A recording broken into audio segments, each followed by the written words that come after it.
मजा आएगा। पानी लेके आओ ना। Sure baby.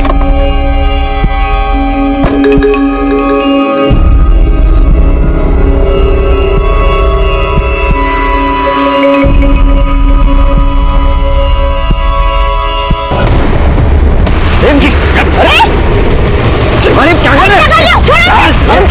रिचा तुम अंदर जाओ। रिचा तुम अंदर जाओ। रिचा तुम अंदर जाओ। अरे छोड़ो। रिचा अंदर।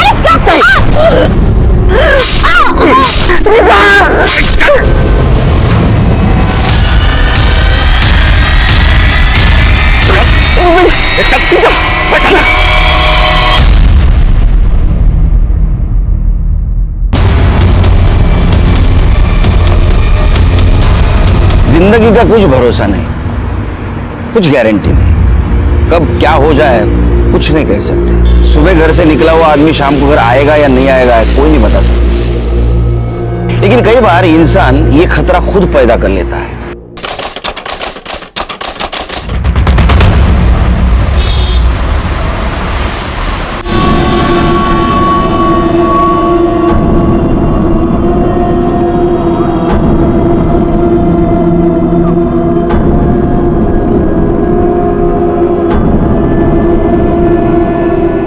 जितना बोला था उतना दे रहा हूँ। अब बस लड़की भी ऐसी भेजना, तबीयत खुश हो जाए। देखिए, अगर आपको रेटिंग देनी है ना तो 5+ देनी पड़ेगी, क्योंकि आज तक मेरी कभी कोई कंप्लेन नहीं आई। और आप टेंशन बिल्कुल मत लीजिए, लड़की आपके रूम पे पहुंच जाएगी। और फिर भी अगर कोई प्रॉब्लम हो ना तो फोन जरूर कीजिएगा।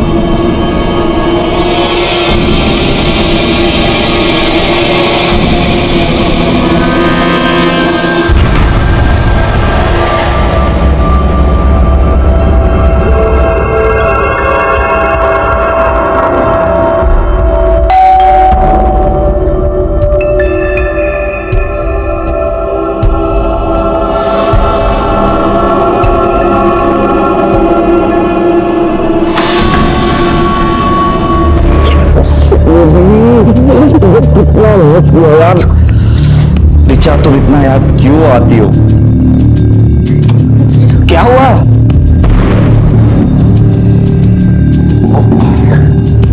ये याशा है, मैंने बताया था ना, वो राजस्थान में मेरी नेबर सरलांटी की बेटी, बिल्कुल मेरी ना छोटी सिस्टर की जैसी है।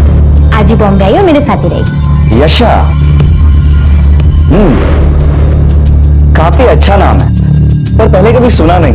ओ by the way, nice meeting you. नमस्ते। यशा, ये मेरे फ्रेंड है गुड्डू। पता है यशा ना मुंबई फर्स्ट टाइम आई है। Oh really? एक काम करते हैं, आज तुम रेस्ट कर लो, लेकिन हाँ कल से हम तुम्हें पूरा मुंबई घुमाएंगे। ओके? गुड्डू, मैं तुम्हें कुछ दिखाती हूँ, प्लीज अंदर चलो। अरे बोल तो सही क्या है?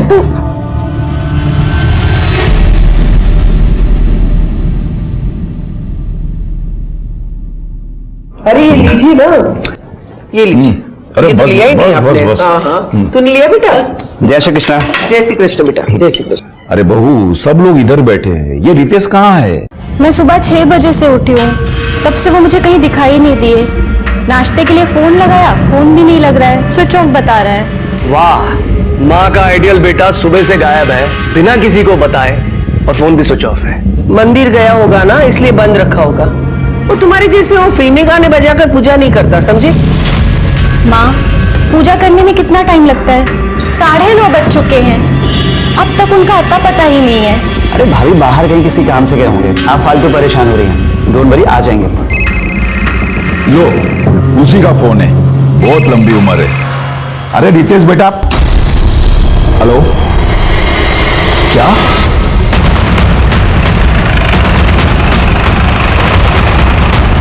लड़की की बॉडी है सर, मल्टीपल स्टैबिंग की गई है। हो सकता है कि मौका वारदात पर ही मौत हो गई हो।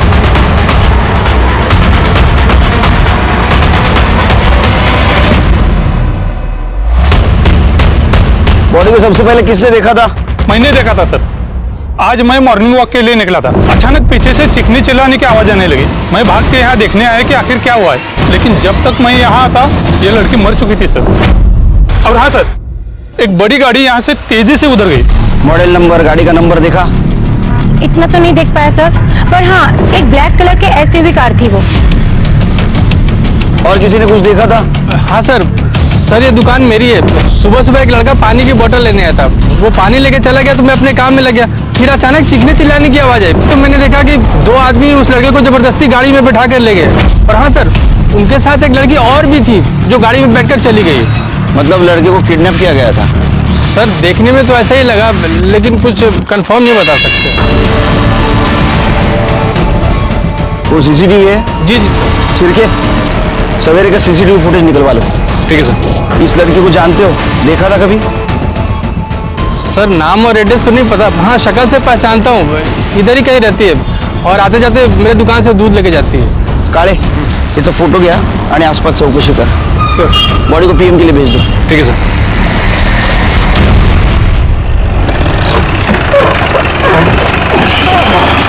तो चाय पीते।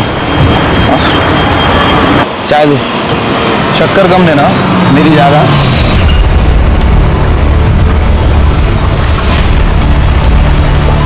सब वो बड़े साहब से मेरे को बात करनी है। क्या बात है मुझे बोलिए ना। करणे, सर ये तुम्हाला भेटणार आहे। पाठव ना माझ्याकडे। सर आराम से क्या हुआ? सर वो मेरे बेटे रितेश का किडनैप हो गया है।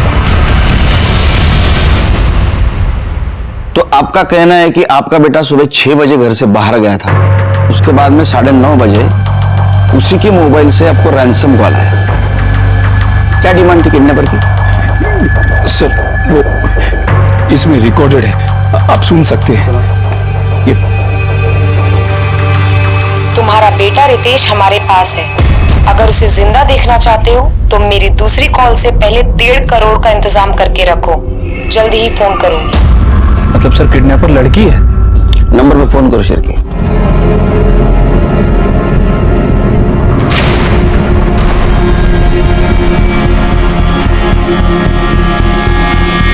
फोन बंद है सर। फोटो है उसकी? जी सर। सर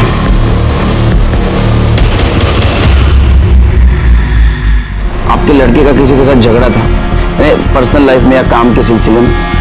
तो काम तो वो हमारे साथ ही करता था, मतलब मेरे दोनों बेटों की तरह कपड़े का ही व्यापार करता है वो मेरे साथ में, लेकिन बहुत ही सीधा साधा है वो, पूजा पाठ करने वाला। सीधा काम पे जाता है, काम से छूट के सीधा घर पे आता है। किसी से क्या दुश्मनी हो सकती है उसके? Extra marital affair? Sir possible ही नहीं है। वो तो इतना शाही लड़का है कि उसकी बीवी की फ्रेंड्स आती है ना तो कमरे में छुप जाता है, बात तक नहीं करता किसी से। फोटो है उसकी? जी सर। सर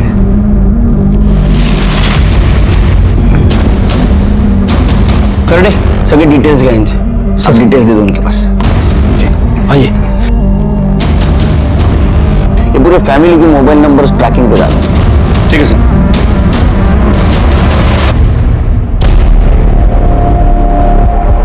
हाँ साहब, ये तो रीचा मैडम है। इसी बिल्डिंग में गुरदीप साहब के फ्लैट नंबर 403 में भाड़े पे रहती है। रीचा को तुमने आखिरी बार कब देखा? आज सुबह ही देखा था साहब। बिल्डिंग में सीसीटीवी कैमरा है? ये है ना साहब।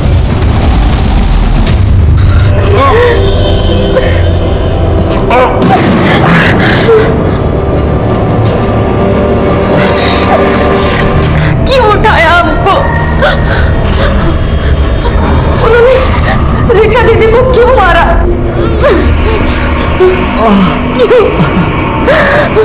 मुझे लगता है कि रीचा ने जिनसे दुश्मनी मोड़ ली है ना, ये उसी के लोग हैं। क्या? रीचा दीदी ने ऐसा क्या किया कि उनके लोग इतने दुश्मन बन गए? रीचा जब 1 साल पहले मुंबई आई थी तब उसे एस्कॉर्ट बिजनेस से बहुत सारे ऑफर्स आए थे और ये बात उसने मुझे खुद बताई थी, और वो इजी बनी नहीं, बिलीव नहीं करती थी। इसलिए अपनी डिग्निटी मेंटेन करने के लिए वो अपने बलबूते पे आ गई और बहुत सारा कमाने भी लगी थी। इसलिए स्ट्रीट शॉपिंग छोड़ के महंगे कपड़े पहनने लगी, महंगी ज्वेलरीज खरीदने लगी और वो लोखंड वाला में शिफ्ट हो गई। ये बात मैं जानती हूँ। उनकी तरक्की देखकर ही मम्मी पापा ने मुझे उनके पास भेजा था, लेकिन वो ऐसा क्या काम करती हैं कि लोग उनके इतने दुश्मन हो गए?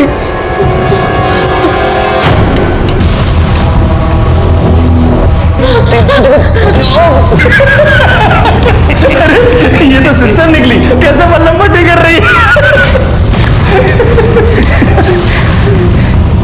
ये ले, फोन लगा। अब मैं फोन नहीं करने वाली। नहीं करेगी? कल सुबह तक रितेश के चारों सेविंग अकाउंट में 12.5 लाख मतलब 50 लाख जमा हो जानी चाहिए। अगर ऐसा नहीं हुआ और तुम पुलिस के पास गए तो याद रखना रितेश जिंदा नहीं बचेगा। पता नहीं कौन लड़की है मेरे रितेश के पीछे पड़ गई है। वीडियो आया है।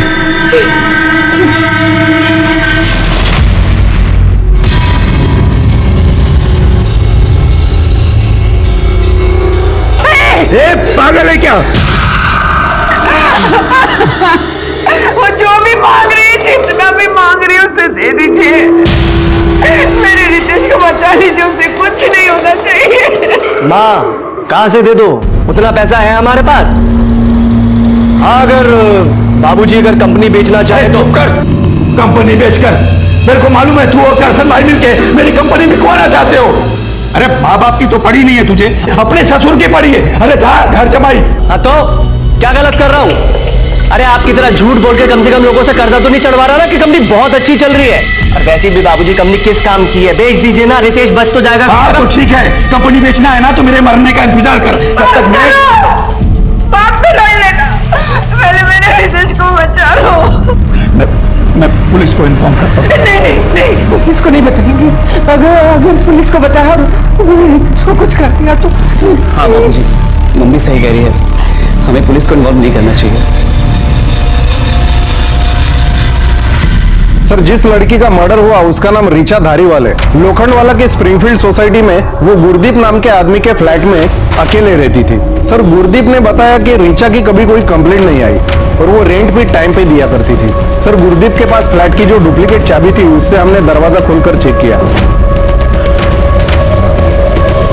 सर, कबर्ड में काफी सारी कैश मिली और सर हाँ सर, एक सूटकेस भी मिला जिसमें इस लड़की यशा राणा का आईडी मिला। और सर, जब मैंने बिल्डिंग के सीसीटीवी फुटेज चेक की तो उसमें ये लड़के और रीचा सुबह बिल्डिंग से निकल रहे थे। यशा राणा, एड्रेस राजस्थान का है श्री। क्या ये लड़की रीचा के साथ रहती थी? सर शायद। सर, रीचा के बारे में और एक इंफॉर्मेशन मिली है। जुहू पुलिस स्टेशन में रीचा के खिलाफ एक कंप्लेंट रजिस्टर हुई थी। किसने कंप्लेंट की थी? सर, डिटेल्स पता नहीं है, फ्रॉड का केस था। जुहू पुलिस स्टेशन से फाइल आने वाली है, आते ही पता चल जाएगा। काले रीचा सा फ्लैट पुणे में चेक करा, शायद कुछ क्लू मिल जाए। सर, ये उस दुकान की फुटेज है जिसके सामने मर्डर और किडनैपिंग हुई थी।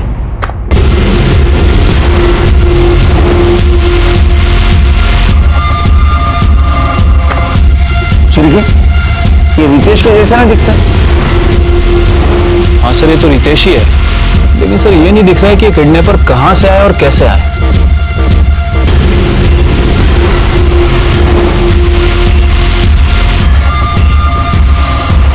सर, यही वो लड़की है यशा राणा। मैंने बिल्डिंग के सीसीटीवी फुटेज में इसको ही देखा था। सर, इस लड़की को देखकर लग रहा है ये अपनी मर्जी से गाड़ी में बैठी है। हाँ, शिरके का ऐसा तो नहीं इस केस में ये यशा ही शामिल हो, या तो ये लव ट्रायंगल लगता है। देखो, रीचा और रितेश का अफेयर था, वो दोनों गाड़ी में सामने भी बैठे थे। रीचा ने किडनैपर के साथ फाइट भी की, लेकिन यशा, उसने बिल्कुल कुछ भी एफर्ट नहीं लिया। वो चुपचाप किडनैपर के साथ गाड़ी में जाके बैठ गई। सर, अगर ये यशा रीचा को रास्ते से हटाने के लिए किडनैपिंग का नाटक कर भी रही है तो फिर वो रैंसम के लिए कॉल क्यों कर रही है? वो नहीं बता सकता। हो सकता है खुद को जेन्युइन साबित करने के लिए, या ऐसा भी हो सकता है कि इसमें यशा और रितेश दोनों शामिल, या फिर मर्डर और किडनैपिंग की वजह दूसरी कुछ भी हो सकती है। तुमने रितेश के कॉल डिटेल्स चेक किए? हाँ सर, डिटेल्स तो चेक की, लेकिन कुछ खास नहीं मिला सर। लेकिन उसके ऑफिस से एक पर्सनल लैपटॉप मिला है सर, मैंने उसे टेक्निकल टीम को भेज दिया है, हो सकता है हमें उससे कुछ क्लू मिले। वैसे सर, इस मामले में मैंने उसके ऑफिस में पूछताछ भी की है। ऑफिस वालों का कहना है कि कमलेश भाई का बिजनेस कुछ ठीक ठाक नहीं चल रहा था। कमलेश का बड़ा बेटा राजीव और कमलेश, इन दोनों में अक्सर झगड़े हुआ करते थे। सर, राजीव ये चाहता था कि कमलेश अपनी कंपनी अपने ससुर करसन भाई ठक्कर को बेच दे। यानी उनकी फैमिली वालों के पास भी मोटिव था। एक काम करो शिरके, इन पे नजर रखो, सारी डिटेल्स निकालो इनकी। इसमें गाड़ी का नंबर नहीं दिख रहा है, हो सकता है आगे कहीं सीसीटीवी हो, उसका फुटेज कलेक्ट करो, कहीं ना कहीं नंबर जरूर दिखेगा। ठीक है सर। काले सर भाई बात को समझो नहीं, मैं पहली बार थोड़ी आपसे पैसा ले रहा हूँ। जरूरत पड़ती है मैं आप ही से पैसा लेता हूँ ना, और मैंने टाइम पे पैसा आपको वापस भी किया है। भाऊ मैं जानता हूँ आपको पैसे देने, बाबूजी कैसे भी करके पैसे अरेंज करके आपको दे देंगे, बस थोड़ा सा टाइम दे दो। मेरा बेटा रितेश है ना, उसका किडनैप हो गया है, अभी कुछ ऊंच नीच हो गई तो आपका पैसा तो आपको मिल ही जावे ना।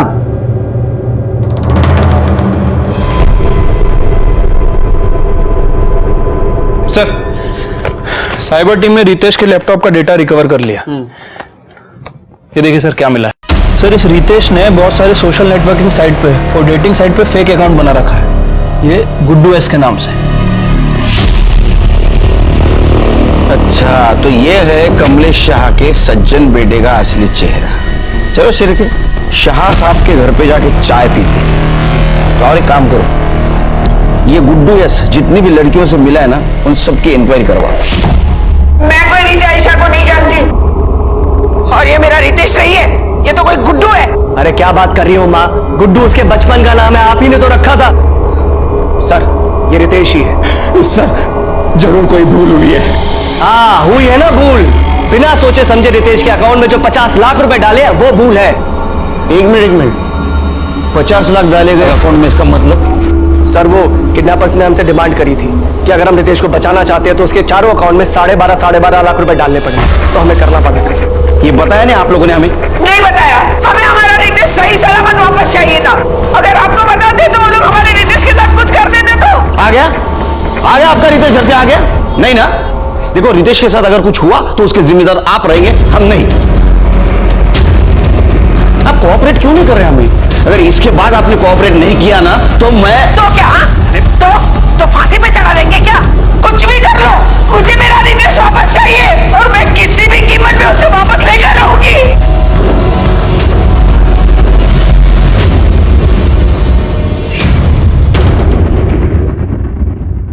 डेटिंग ऐप पे इन दोनों की दोस्ती हुई, बाद में इन दोनों ने अपना नंबर एक्सचेंज किया, लेकिन रितेश ने रीचा से बताया नहीं था कि वो शादीशुदा है। शिरके कहीं ऐसा तो नहीं कि रितेश की दोहरी जिंदगी जीना उसके किडनैपिंग की वजह बन गई हो? अच्छा, जिस बैंक में पैसे ट्रांसफर हुए थे उसकी कुछ इंफॉर्मेशन मिली? अभी तो नहीं सर, लेकिन मैंने बैंक वालों को इन्फॉर्म कर दिया है। जैसे ही उन चारों अकाउंट में से किसी से भी पैसा निकाला जाता है वो हमें बता देंगे सर। एक और बात सर, किडनैपिंग में जो कार यूज की गई थी वो शाह फैमिली में से किसी की नहीं थी। अब सर ये हो सकता है कि उस कार को इस रितेश ने रेंट पे ली हो। मतलब गाड़ी के बारे में तुम्हें कुछ पता नहीं चला? नहीं सर, वैसे वो गाड़ी आगे एक सीसीटीवी फुटेज में कैप्चर हुई है, उसके बाद डिसअपीयर हो गई, लेकिन सर उस फुटेज में भी नंबर प्लेट साफ साफ दिखाई नहीं दे रहा है। लेकिन शिरके, गाड़ी अगर रेंट से ली गई होगी तो कहीं से तो ली होगी। हाँ तो वो पता करो ना Shirke. Sir Juhu police station से रीचा की फाइल आ गई है। सर जय सेठ नाम के एक आदमी ने कंप्लेंट लिखवाई थी। रीचा ने उससे एस्कॉर्ट भेजने के बदले में एडवांस लिया था, और जो नंबर उसने दिया था वो बाद में स्विच ऑफ हो गया। सर जुहू पुलिस ने इसके बारे में पूछताछ की। सर रीचा ने अपने बयान में लिखवाया था कि वो हर क्लाइंट के लिए नए सिम कार्ड का इस्तेमाल करती थी और पैसे लेकर गायब हो जाती थी। सर ऐसा उसने बहुत लोगों को बेवकूफ बनाया, लेकिन कंप्लेंट सिर्फ जयेश ने लिखवाई। इसका मतलब इस केस में तो उसको आराम से बेल मिल गई। शिरके, तुम समझ रहे हो? मतलब एक दोहरी जिंदगी जीने वाले लड़के से एक लड़की का अफेयर हो गया, जो लड़की लोगों को बेवकूफ बनाती थी। उस लड़की का मर्डर हो गया और ये लड़का किडनैप हो गया। इसका मतलब हम समझ रहे थे उतना ये केस आसान नहीं है।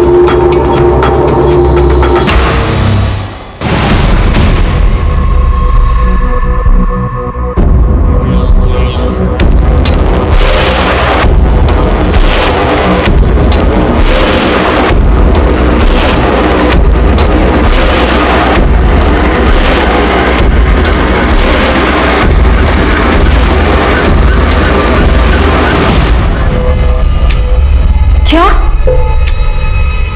दीदी पैसों के लिए लोगों को चीट करती थी?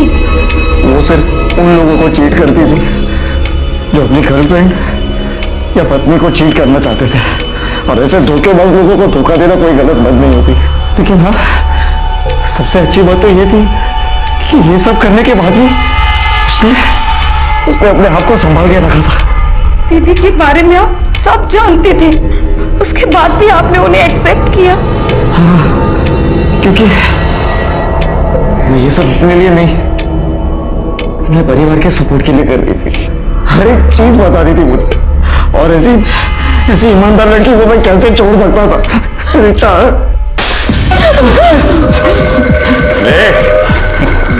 क्या अपना दुख भर हो जाए, चल तुझे मजे कराते हैं।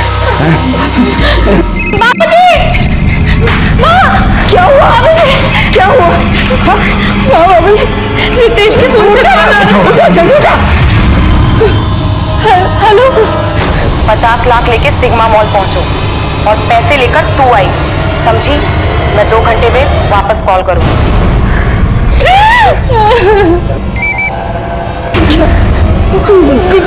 जल्दी दे बेटा।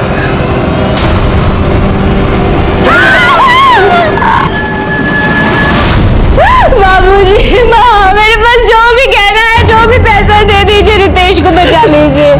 हमें बहू को 2 घंटे के अंदर सिग्मा मॉल 50 लाख लेके बेचना ही होगा, नहीं तो ना जाने वो लोग रितेश के साथ क्या करेंगे। क्या रितेश के अकाउंट से 4 लाख रुपए निकल गए? हाँ सर, बैंक के सेंट्रल ऑफिस से कॉल आया था। उन्होंने कहा कि बैंड्रा से बोरीवली तक 10-12 जितने भी एटीएम है, चारों अकाउंट से 4 लाख रुपए निकाले गए। हाँ शिंदे। सर, रितेश की वाइफ और उसका भाई गाड़ी लेके निकल चुके हैं। सर, उनके पास एक बैग भी है। सर, मुझे लगता है कि वो किडनैपर को पैसा देने जा रहे हैं। शिंदे, किडनैपर बचना नहीं चाहिए, एक सेकंड के लिए नजर नहीं हटाना उससे। हाँ सर, मैं उनका पीछा कर रहा हूँ। शिरके, उनको किडनैपर का फोन आया था, पिछली बार की तरह उन्होंने हमें इन्फॉर्म नहीं किया। एक काम करो शिरके, शिंदे को ज्वाइन हो जाओ, किडनैपर बचना नहीं चाहिए। ठीक है सर, काले चलो।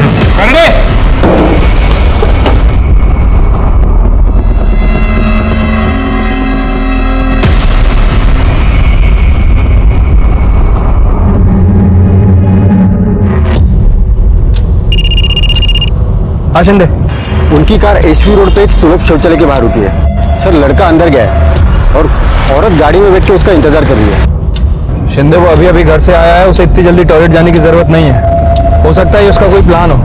तुम एक काम करो, टॉयलेट के अंदर जाके देखो। हाँ सर, मैं अंदर जाके देखता हूँ।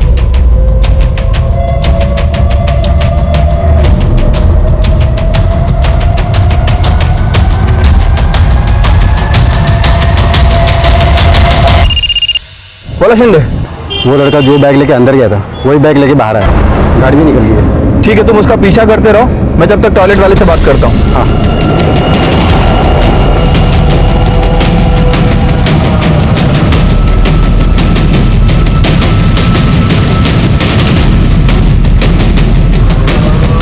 अंदर कोई है? जी नहीं, अभी कोई निकला है सर। ये 2 लड़के आए थे, इसमें से एक लड़का पहले ही चला गया और एक मुस्लिम लड़का अभी जस्ट बाहर गया है।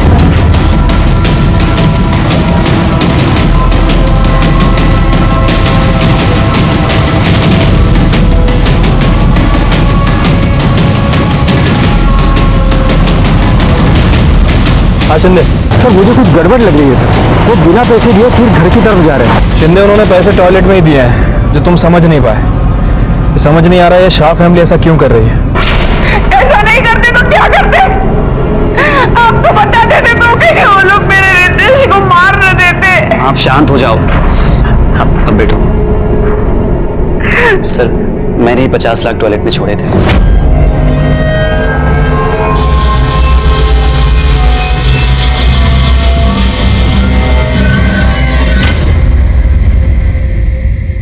अरे लेकिन तुम्हें कैसे पता कि किडनैपर कौन से टॉयलेट में है? क्योंकि सर, मैंने उसे मुझ पे नजर रखने के लिए कहा था। वहाँ पे जो भी 2 टॉयलेट खाली होंगे, एक में वो जाएगा, एक में मैं, और वो वॉल नॉक कर देगा। मैं समझ जाऊंगा और पैसे वहाँ पे छोड़ दूंगा और वो वहाँ से ले लेगा। मतलब तुम किडनैपर को ऑर्डर दे रहे थे? तुम प्लानिंग कर रहे थे उसके लिए? नहीं नहीं, उसने तो हमें सिग्मा मॉल पर बुलाया था, लेकिन टॉयलेट पे पैसा रखने का आइडिया इनका था। सर, वो इसलिए क्योंकि सिग्मा मॉल पर रिस्क हो सकता था। इस बार भी रैंसम के लिए कॉल किसी लड़की का आया था? हाँ, मेरे फोन पर आया था, वॉइस ऐप पर कॉल आया था। डोक्याला शॉर्ट झाला शिरके, वो गाड़ी भी नहीं मिल रही। आज किडनैपर हाथ लगता तो घर वालों के बेवकूफी की वजह से वो अपने हाथ से निकल गया। एक जन भी हाथ लगता ना तो बाकी दोनों सड़कों के पीछे होते। बाकी दोनों मतलब किडनैपिंग में 3 लोग इन्वॉल्व थे? शिरके, सीसीटीवी में साफ साफ दिखाई दे रहा है रितेश के साथ और 2 जन थे और चौथी थी यशा। जो बिना जबरदस्ती गाड़ी में बैठी थी, और याद है रैंसम कॉल लड़की कर रही है। मुझे तो लगता है शिर्के ये यशा ही मास्टरमाइंड है। सर, रीचा धारीवाल की पीएम रिपोर्ट। सर, रीचा की मौत सुबह 6 बजे से लेकर 7 बजे के बीच में हुई है, चाकू मारने की वजह से। इसमें नया क्या है, ये तो पता है ना हमें। सर, रितेश के अकाउंट से जो 12 एटीएम में से पैसे निकाले गए उसकी सीसीटीवी फुटेज लगाओ। ये देखिए सर, ये 2 आदमी दिखाई दे रहे हैं, लेकिन कैप और दाढ़ी की वजह से उनका फेस क्लियर नहीं दिख रहा है। ये दोनों वही हो सकते हैं जिन्होंने रितेश को किडनैप किया। ठीक है, अपने खबरी को काम पे लगा। ये दोनों मुझे पुलिस स्टेशन में चाहिए। सर, मैंने ऋषि का बैकग्राउंड चेक किया तो पता चला ऋषि को सट्टे की लत लगी थी। उसके वजह से उसके ऊपर सट्टे बाजार का 1.5 करोड़ रुपए का कर्जा है। उठा ला उसको। ये 1.5 करोड़ रुपया उधारी की ना तूने सट्टे बाजार में, हा? और उसके लिए भाई को किडनैप किया, और रैंसम मनी के लिए तूने पब्लिक टॉयलेट चूज किया ना, है ना? है या नहीं? 50 लाख की उधारी तूने चुकती कर दी। या तेरे पास ये पैसा बता? नहीं सर, ये सच नहीं है। और सर, मैंने कोई किडनैपिंग नहीं की है। अच्छा, तो तेरा कहना ये है कि 1.5 करोड़ रुपए तेरे पास अभी भी है और तू आराम से बैठा है, तेरे को कोई पैसा नहीं मांग रहा है? सर, पैसे दे दे, वो तो मेरे जान के पीछे पड़ा है। सर, बिना पैसे लिए वो कैसे छोड़ देगा मुझे? सर, आप ही सोचिए, मैं पैसों के लिए अपने भाई की किडनैपिंग क्यों करूंगा? सर, प्लीज मेरी बात पे यकीन कीजिए, मैंने कुछ नहीं किया। जब तक ये साबित नहीं होता ना तूने किडनैपिंग नहीं की है, तू आराम से रहे, क्योंकि तू यही रहेगा हमारा मेहमान बन के। इसको इधर ही रखो, इसकी पूरी कुंडली निकालो। सर, मेरी कपड़े का व्यापार करता है ना? जी सर। जब तक यहाँ है ना, हम सब लोगों के कपड़े धोएगा तू। लेकिन सर, मेरी बात तो सुनिए सर। सर, हमारे थ्योरी के हिसाब से यशा रीचा की सक्सेस, उसकी लाइफस्टाइल और बॉयफ्रेंड से इंप्रेस थी, तो शायद ये सब कुछ पाने के लिए उसने रीचा का मर्डर और रितेश का किडनैपिंग प्लान किया।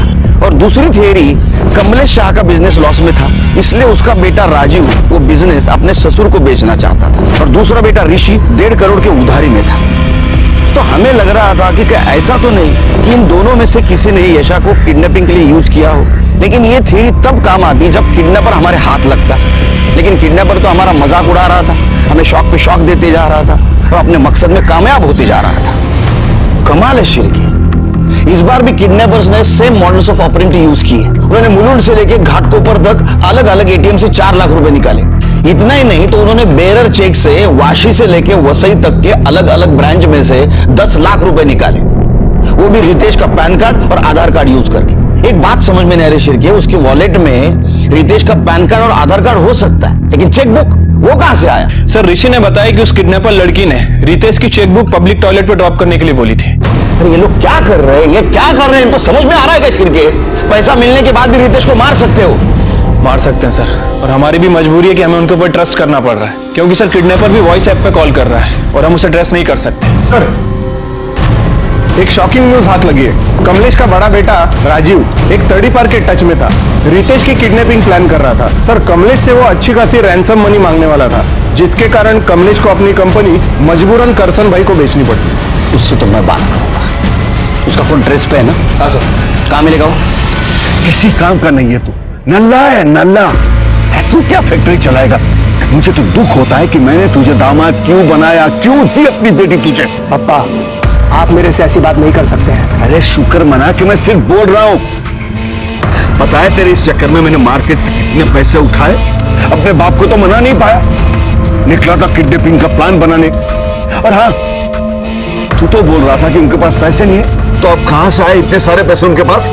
अरे अगर मुझे पता होता कि वो कहीं और से पैसे अरेंज कर लेंगे तो मैं ये प्लान थोड़ी बनाता। अबे बेकार की बातें बंद कर और मेरी बात सुन। अरे बोल बोल, चुप क्यों हो गए? बोलो, बात करो, ऑडियंस भी जमा हो गई अभी। अरे सर, हम तो ऐसी बस बात कर रहे थे आपस में। हाँ, वैसे ही ना, जैसे रितेश के किडनैपिंग के बारे में तड़ीपार क्रिमिनल से कर रहे थे।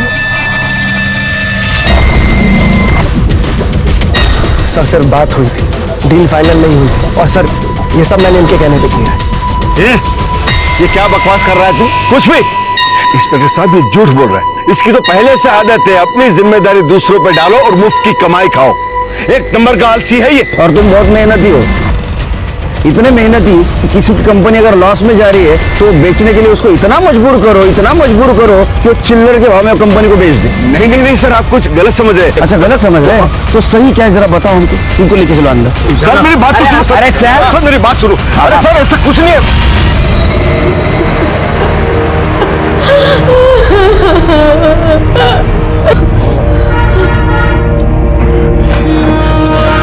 बस अब मैं और नहीं सह सकती।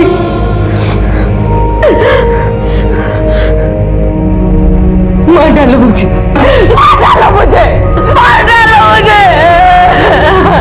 यशा क्या हो गया तुम्हें? कैसी बातें कर रहे हो तुम? सारी गलती मेरी है। वो दोनों ने मुझे नोच खाया, जान मारोगे दोनों। सब दे दिया उन्हें, पैसा वैसा सब दे दिया, उसके बाद भी नहीं छोड़ रहे हमें। क्यों नहीं जाने दे रहे?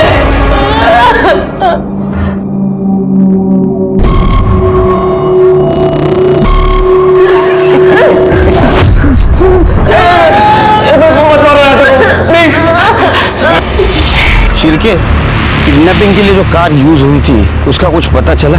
अभी तक तो नहीं सर। नवी मुंबई से थाने तक जितने भी कार के डीलर हैं जो लोग कार पे रेंट पे देते हैं, मैंने सभी से इंक्वायरी की सर। वो कार कहीं से भी नहीं ली गई थी। इसका मतलब वो कार प्राइवेट हो सकती है या तो बाहर के स्टेट की हो सकती है सर, लेकिन मुझे सर कमलेश के कॉल रिकॉर्ड से एक इंटरेस्टिंग बात पता चली है। जिस दिन रितेश की किडनैपिंग हुई उस दिन और उसके 2 दिन पहले कमलेश की अंडरवर्ल्ड के मंसूर इंदौरी से बात हुई थी। सर ये मंसूर इंदौरी ब्लैक लिस्टेड है और इस समय बेल पर बाहर है।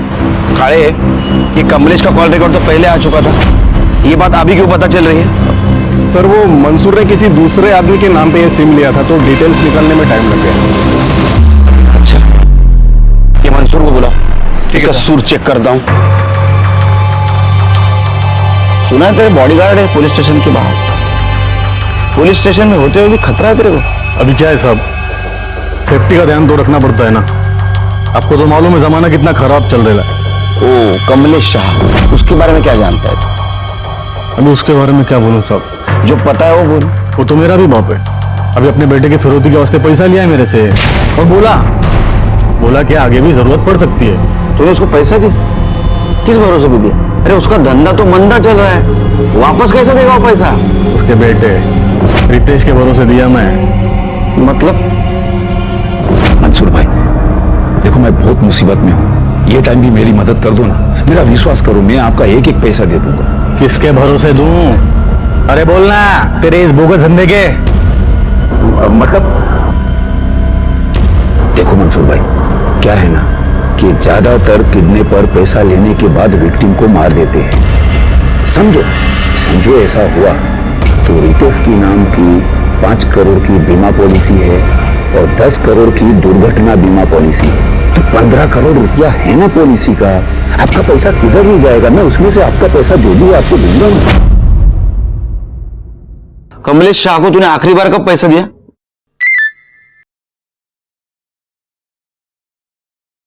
ये लो, पहुंच गया पैसा। मतलब अभी मेरे आदमी ने 50 लाख छोड़ा है उसके घर पे।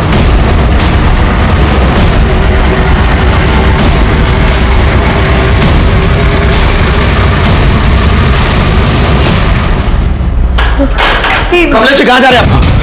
कमलेश जी रुकिए, कमलेश जी मेरी बात सुनिए, रुकिए। रुक जाइए।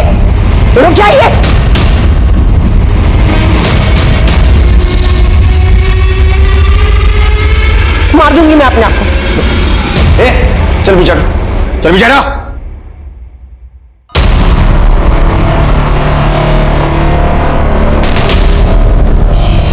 आपके पीछे वो लंबू था ना, वो इंस्पेक्टर किधर गया? बुलाओ उसे, नहीं तो मार दूंगी मैं अपने आप को। एक मिनट मैं बुलाता हूँ उसको, 1 मिनट। कहाँ गया हो? हाँ? कमलेश जी भाग गए सर।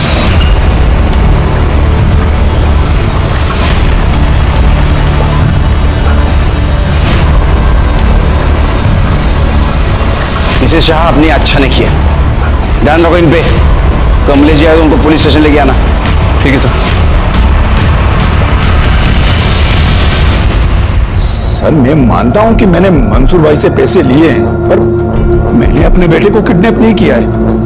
मैं तो उसको बहुत प्यार करता हूँ साहब। इसलिए तू रितेश के मरने के बाद इंश्योरेंस का पैसा मिलने का सपना देख रहा था ना तू? हाँ, क्योंकि तेरे को पता था किडनैपर विक्टिम को जिंदा नहीं छोड़ता, बराबर है ना? नहीं साहब, वो तो मैंने मंसूर भाई को इसलिए बोला था ताकि वो रेंसम के पैसे देने के लिए मेरे को पैसे दे दे, वरना मेरा भगवान साक्षी है, मेरा रितेश अगर घर पे नहीं आया ना सही सलामत, मैं भी अपने आप को मार लूंगा। चलो ये बता, आज के 50 लाख कहाँ ड्रॉप किए? नहीं, वो मैं नहीं बता सकता।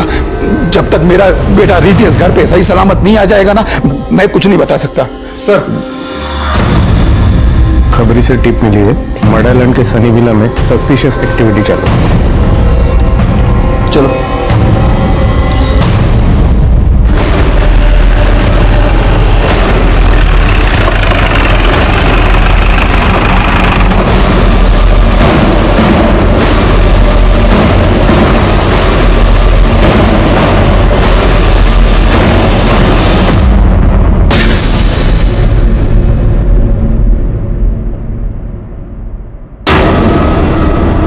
सर, ये तो याशा है। सिरके, हम फिर से लेट हो गए। किडनैपर हमारे हाथ से निकल गया। फॉरेंसिक टीम को बुलाओ और पूरा बंगला छान मारो। सर,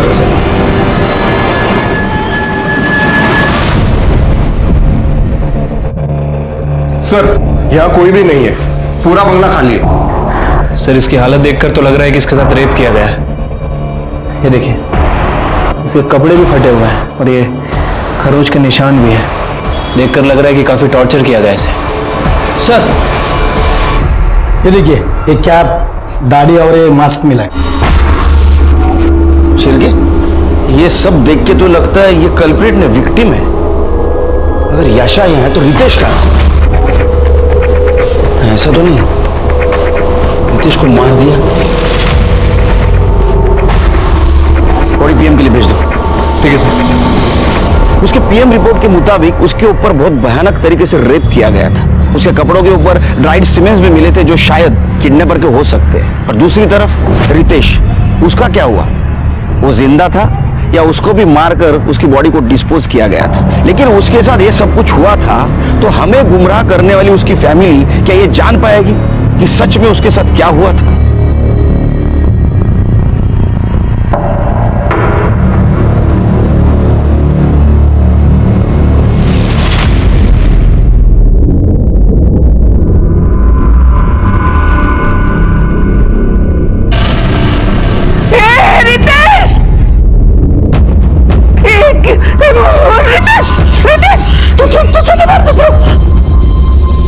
कितना मारा है तुझे?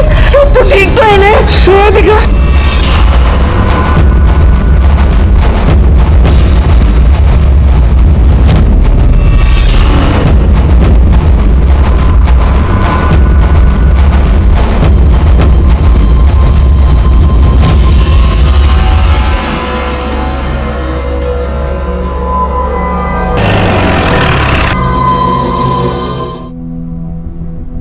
पर याशा की मौत मेरी वजह से ही हुई। बेचारी सब कुछ मेरी वजह से झेला। सनी विला के बाद वो लोग तुम्हें कहाँ लेके गए?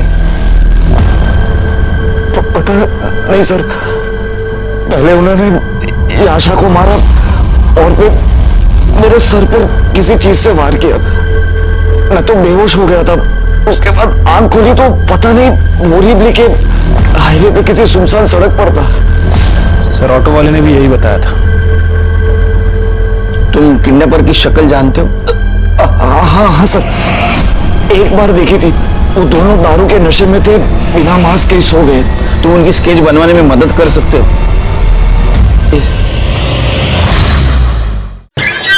सर, खबरी ने इंफॉर्मेशन दी है, लोअर क्लास दिखने वाले दो आदमी दीपा बार में 2-3 दिन से काफी पैसा उड़ा रहे और महंगी शराब पी रहे। उठा के लाओ सर।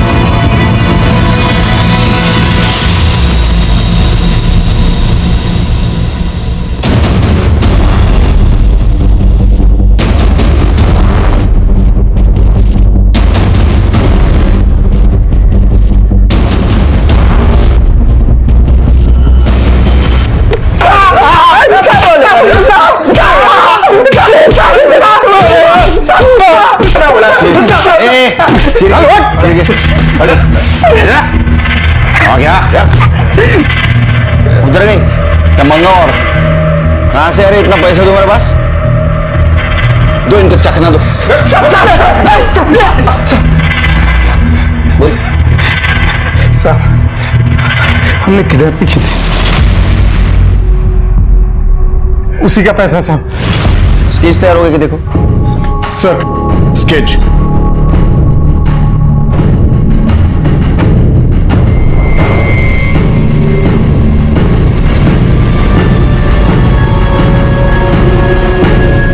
किसकी किडनैपिंग की थी?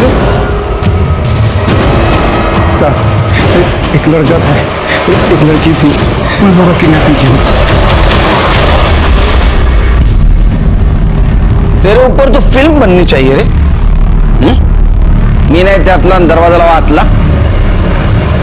इस किडनैपिंग के पीछे मास्टरमाइंड तू ही था ना? चल बता, कब किया, क्यों किया और कैसे किया?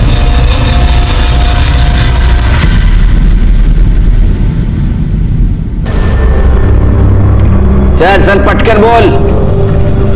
सर मुझे डेटिंग साइट पर जाकर अय्याशी करने की आदत पड़ गई थी। क्या करता, पैसे नहीं थे, इसलिए मुझे लगा कि ये अच्छा आइडिया है बाबूजी से पैसे निकालने का। किडनैपिंग में मैंने गुजरात की कार यूज की थी और उस पर मैंने महाराष्ट्र का फेक नंबर प्लेट लगाया था ताकि आप लोग उस तक ना पहुंच सको। सर शंकर हमारा ड्राइवर था और मैंने उसे 1 लाख रुपए भी दिए थे ताकि अपनी खुद की किडनैपिंग के लिए उसे मना भी दूं, और वो मान भी गया था। सर सब कुछ पहले से ही फिक्स था कि मुझे उस शॉप के बाहर से उठाया जाएगा। सर इसलिए जानबूझकर मैंने गाड़ी वहां रोकी ताकि मैं रिचा और याशा को आई विटनेस बना सकूं और मुझ पर किसी को शक भी ना हो। लेकिन मुझे बचाने के चक्कर में रिचा उन गुंडों से ही भीड़ पड़ी और हरि और शंकर ने रिचा का मर्डर कर दिया। सर वो तो छोड़िए, उन्होंने याशा को भी गाड़ी में बिठा दिया जो प्लान में ही नहीं था। मैं उस वक्त कुछ नहीं कर सकता था, इसलिए जो हो रहा था मैंने होने दिया। सर जब तक याशा साथ में थी मुझे ये नाटक करना पड़ा कि मेरी सच में किडनैपिंग हुई है, इसलिए मैंने खुद को भी बनवाया और याशा को भी।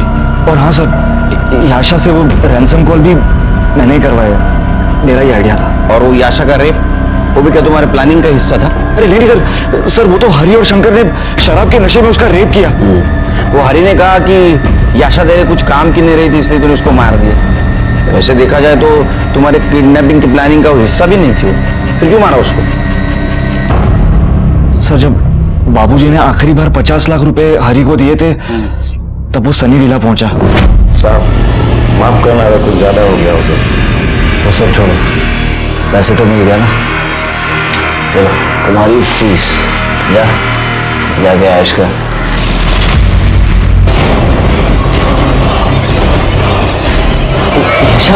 ये सब तुमने किया? कितने घटिया आदमी हो तुम! मेरी बहन तुम्हें बचाते बचाते मर गई और तुम मेरी सालत के जिम्मेदार सिर्फ तुम हो। नहीं छोड़ूंगी मैं तुझे, तेरी असलियत सबको बताऊंगी मैं।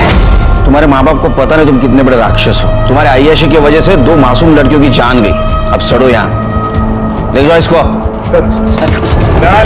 यशा की बॉडी के ऊपर जो ड्राइड सीमेंट्स मिले वो हरि और शंकर के थे, इसलिए उन्हें रेप, मर्डर और फेक किडनैपिंग में सजा हुई। रितेश को अपनी खुद की फेक किडनैपिंग करना, रिचा के मर्डर में इन्वॉल्व होना और धोखाधड़ी में सजा हुई। आज भी ये केस कोर्ट में लंबित है। इजी मनी के लालच में धोखाधड़ी और गलत रास्ता अपनाना ये खुद को सलाखों के पीछे पहुंचाने की पहली दस्तक है। उसे पहचानिए, सतर्क रहिए। देखते हैं हमारे आज के एपिसोड की दूसरी।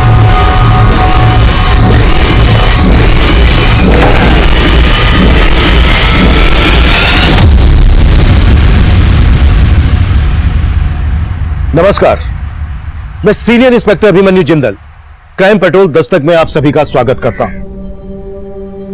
एक वक्त था जब मोबाइल फोन ट्रेंड में आया था और तब क्रिमिनल्स ने मोबाइल फोन्स को एक ऑर्गेनाइज्ड क्राइम का हथियार बना लिया था। लेकिन फिर इन्वेस्टिगेशन की तकनीकों में ऐसा विकास हुआ कि आज मोबाइल फोन्स किसी भी क्रिमिनल तक पहुंचने का जरिया बन चुके हैं। उसी तरह आजकल सीसीटीवी कैमरास क्रिमिनल एक्टिविटीज पर नजर रखने का एक जरिया है। हमारे घर, ऑफिस, दुकान, सिग्नल्स, चौराहे, गली मोहल्ले, हर जगह सीसीटीवी कैमरास लगे हैं। लेकिन फिर भी कुछ क्रिमिनल्स इतने शातिर होते हैं कि वो इन सीसीटीवी कैमरास में भी सेंध लगा देते हैं और इस केस में मोबाइल फोन्स और सीसीटीवी कैमरास ने ऐसा रोल अदा किया कि आप ये सोचकर हैरान रह जाएंगे कि आजकल तकनीक का विकास और उसका गलत इस्तेमाल कैसे कैसे अपराध को जन्म दे रहा है।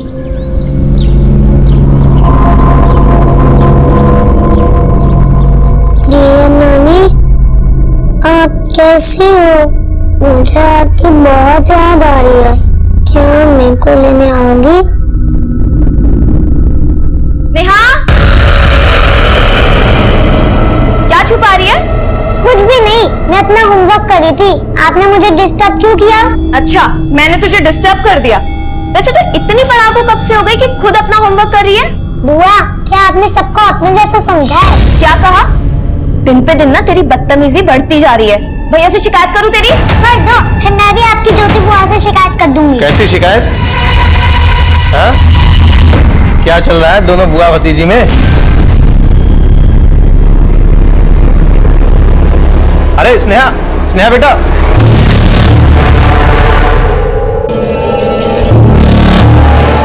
बैठिए, अभी हम डॉक्टर खेलेंगे। हैं? चलो लेट जाओ। शाबाश, आंखें बंद करो।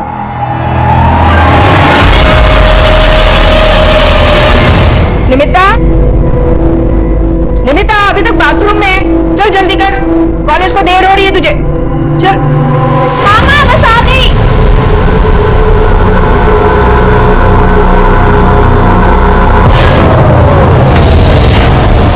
ये क्या कर रही हो माँ? ये क्या है?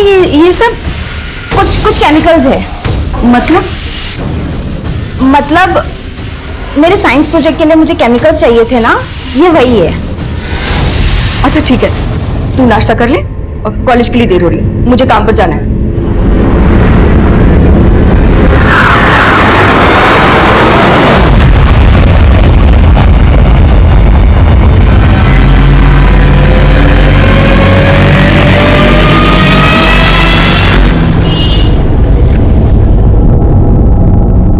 कॉलेज से जल्दी घर आ जाना और हाँ ये संभाल के चलाना। जी माँ, आप फिक्र मत कीजिए, कुछ नहीं होगा। बाय।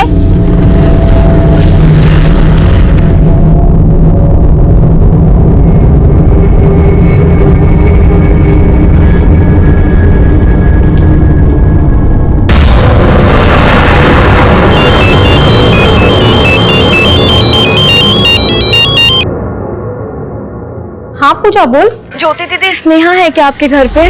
स्नेहा? नहीं, यहाँ तो नहीं आई। दीदी पता नहीं, सुबह तो बोल रही थी कि तबीयत खराब है और स्कूल नहीं जाएगी, और अब पता नहीं कहाँ चली गई है।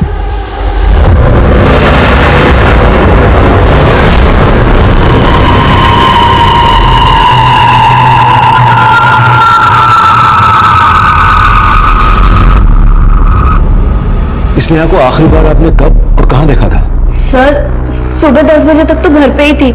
आज उसकी तबीयत ठीक नहीं थी, इसलिए वो स्कूल भी नहीं गई। नेहा! नेहा! स्नेहा रुक तो! कहाँ जा रही है? सुबह तो तू कह रही थी ना तेरी तबीयत खराब है, अब भैया के ऑफिस जाके बाहर जा रही है। मैं नंदा क्या जा रही हूँ। अरे लेकिन सुन तो! सर, काफी देर तक स्नेहा घर नहीं आई तो मैंने उसकी दोस्त नंदा के घर भी फोन किया, तो उसकी मदर ने बताया कि नहीं पूजा, स्नेहा तो यहाँ पर नहीं आई और नंदा तो स्कूल में ही थी। सर, मुझे तभी लगा था कि स्नेहा बाहर जाने के लिए मुझसे झूठ बोल रही है। कहाँ गई होगी स्नेहा? सर, मैंने और पूजा ने उसको हर जगह ढूंढ लिया, लेकिन वो कहीं नहीं मिल रही है। आप क्या लगती है स्नेहा की? मैं उसकी बड़ी बुआ हूँ और ये पूजा उसकी छोटी बुआ। और स्नेहा के पेरेंट्स? स्नेहा की मदर नहीं है, बस पूजा, स्नेहा और स्नेहा के फादर, यानी कि हमारे बड़े भैया, ये तीनों ही साथ में रहते हैं। स्नेहा के फादर कहाँ हैं? वो ऑफिस के काम से आउट ऑफ स्टेशन गए हैं, रात तक वापस आ जाएंगे। सर प्लीज प्लीज स्नेहा को ढूंढ दीजिए। आप चिंता मत कीजिए, हम स्नेहा का पता लगा लेंगे। वैसे किसी पर शक है आपको? नहीं, हमें तो कुछ भी समझ में नहीं आ रहा है। शर्मा, स्नेहा की ये फोटो पेट्रोलिंग टीम को भेज दें और इनके अड़ोस पड़ोस में स्नेहा के बारे में पूछताछ करो। सर।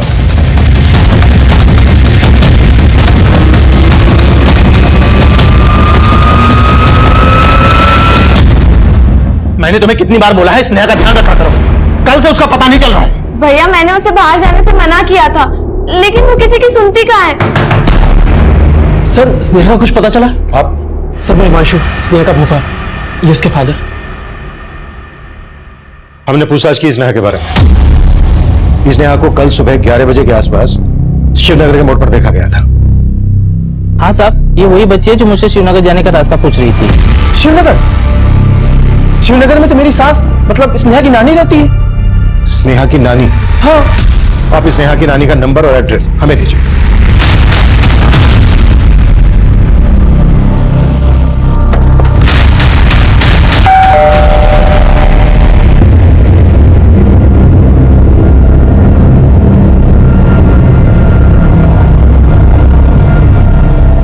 आप स्नेहा की नानी प्रभा देवी?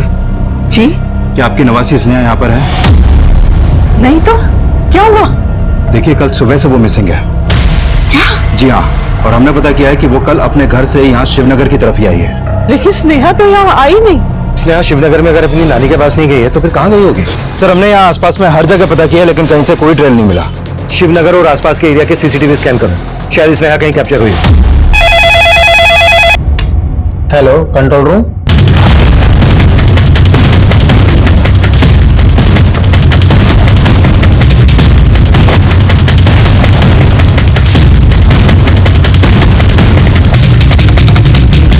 लाश स्नेहा की है।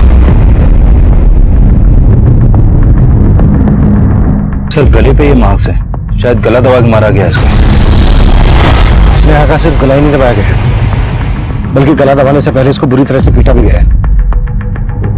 इसकी बॉडी पोस्टमार्टम के लिए भेजो और चेक करो कि रेप के कोई साइन है। सब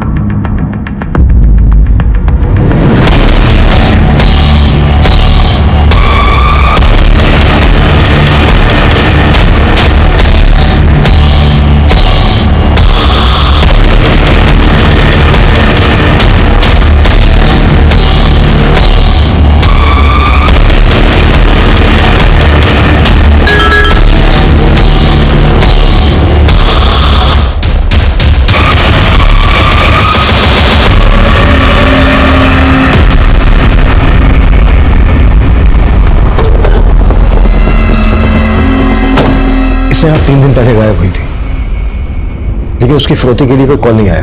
मतलब मकसद उसकी हत्या करना ही था। आपको वाकई में किसी पे शक नहीं है? I mean, हो सकता है कोई स्नेहा को मार के आपको चोट पहुंचाना चाहता हो। सर, हम मिडिल क्लास लोग हैं, हमारी तो किसी से कोई दुश्मनी भी नहीं है। पता नहीं किसने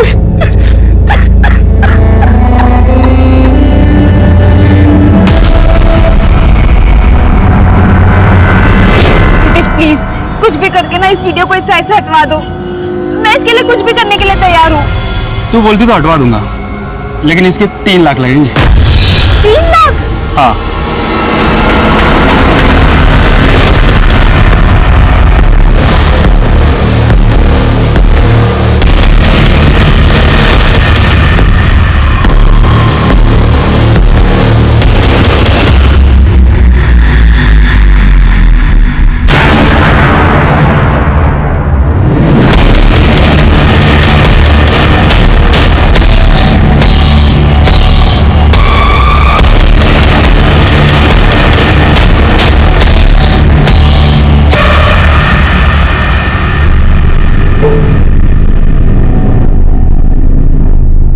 फोन तो जलेगा ही, अगर ये तो वो मेरा ही खून ना। लेकिन अब मैं तुम्हें और शराब पीने नहीं दूंगी। तुम जाओ, फ्रेश हो जाओ, मैं तुम्हारे लिए खाने के लिए कुछ बनाती हूँ। जाओ।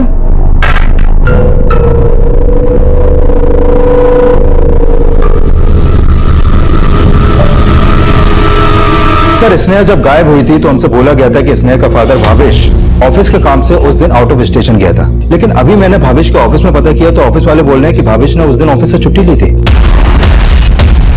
छुट्टी ली थी? हाँ सर। और सर, भावेश पे शक करने की कई और भी वजह हैं। दरअसल 3 साल पहले भावेश की बीवी रंजना ने सुसाइड किया था और उस सुसाइड के लिए भावेश पे शक जताया गया था। और सर, मैंने भावेश के कॉल रिकॉर्ड चेक किए तो उसमें एक ममता नाम की औरत का नंबर मिला जिससे भावेश लगातार टच में है। और इस ममता के बारे में मैंने स्नेहा की नानी से भी बात की। साहब, मैं किसी ममता को नहीं जानती, लेकिन रंजना और भावेश की आपस में कभी नहीं बनी। मैं तो रंजना की मौत के बाद स्नेहा को भी अपने पास रखना चाहती थी, तो आपको क्या लगता है कि रंजना ही नहीं बल्कि स्नेह के साथ भी जो कुछ हुआ उसका जिम्मेदार भी भावेश हो सकता है? लेकिन सर, स्नेहा की नानी ने साफ साफ कुछ नहीं बताया, लेकिन उन्हें भावेश पे शक जरूर है।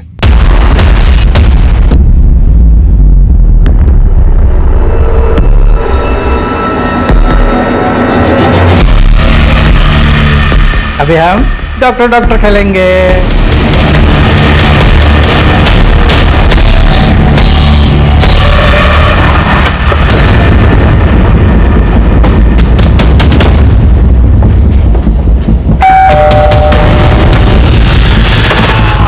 भावेश नहीं है ना? हाँ सर, अंदर है। सर, आप लोग यहाँ? तुम ना घर पे मिले हो ना ही ऑफिस में, और हमने पता किया तुम वहां के अलावा सिर्फ यहीं मिलते हो। सर, ये आप कैसी बात कर रहे हैं? पांडे,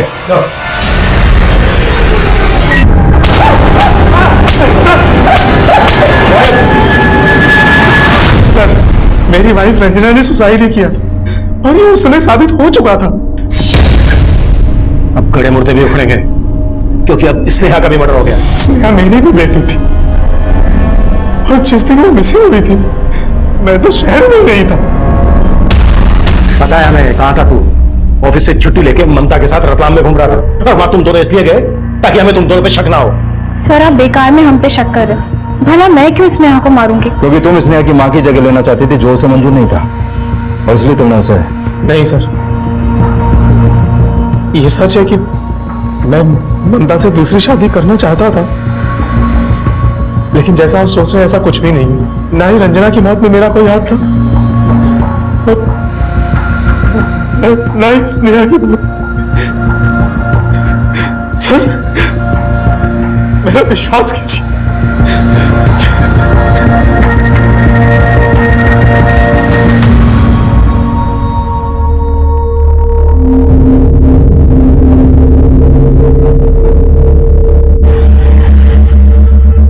निमिता, तुम ऑटो से? तेरा स्कूटर कहाँ है? माँ, वो मैंने स्कूटर चित्रंजन पार्क के पास खड़ा किया था और वहाँ से फिर मैं अपने फ्रेंड से मिलने गई। वापस आके देखा तो वो स्कूटर वहाँ नहीं था। स्कूटर किसी ने चुरा लिया। माँ, क्या? स्कूटर चुरा लिया? हाँ।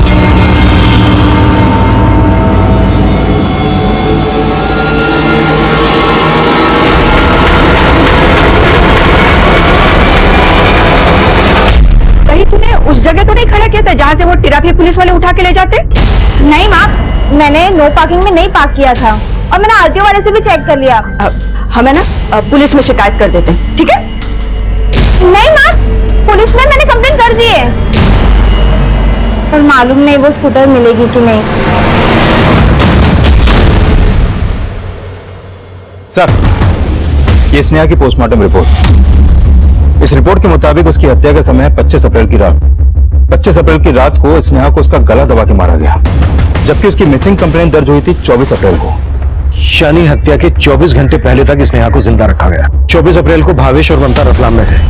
हो सकता है उन्होंने किसी को सुपारी देकर यह काम करवाया। लेकिन सर, इस रिपोर्ट में यह भी सामने आया है कि स्नेहा को मारने से पहले उसका रेप नहीं हुआ था, लेकिन काफी टाइम से उसको मॉलेस्ट किया जा रहा था। What? देखो, मुझे स्नेहा को बहुत दिनों से मॉलेस्ट किया जा रहा था। तुम स्नेहा और भावेश के साथ इसी घर में रह रही थी। किसी भी वजह से अपने भाई को बचाने की कोशिश मत करना। सर, भावेश भैया ने कुछ नहीं किया। वो स्नेहा के साथ ऐसा कर ही नहीं सकते। तो फिर वो और कौन हो सकता है जो स्नेहा को इतने दिनों से मॉलेस्ट कर रहा था? स्नेहा ने कभी कुछ बताया था इस बारे में तुमसे? सर, स्नेहा ने मुझे कभी कुछ नहीं बताया, लेकिन आप भावेश भैया पे इस तरीके से शक कैसे कर सकते हैं? माना कि उनका किसी औरत के साथ अफेयर होगा, लेकिन वो अपनी बेटी के साथ किसी घिनौनी हरकत कभी नहीं कर सकते। सर, मेरी बेटी के रहते जो दूसरी औरत से चक्कर चला सकता है वो कुछ भी कर सकता है। सर, मैं भावेश भैया को बचाने की कोशिश नहीं कर रही, लेकिन पिछले कुछ दिनों से स्नेहा चिड़चिड़ी हो गई थी। उसका पढ़ाई में भी मन नहीं लग रहा था। वो स्कूल जाने से भी मना करती थी और ट्यूशन जाने से भी।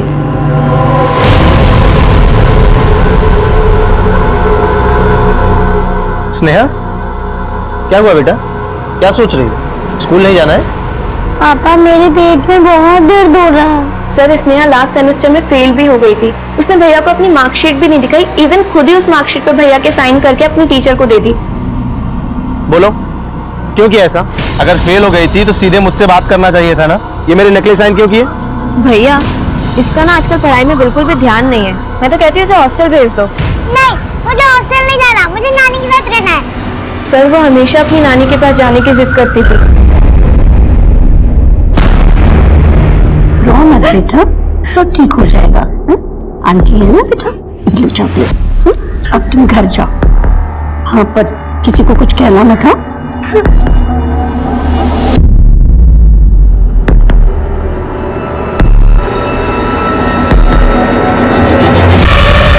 पूजा ने कहा था कि स्नेहा अक्सर अपनी नानी के घर जाने की जिद करती थी।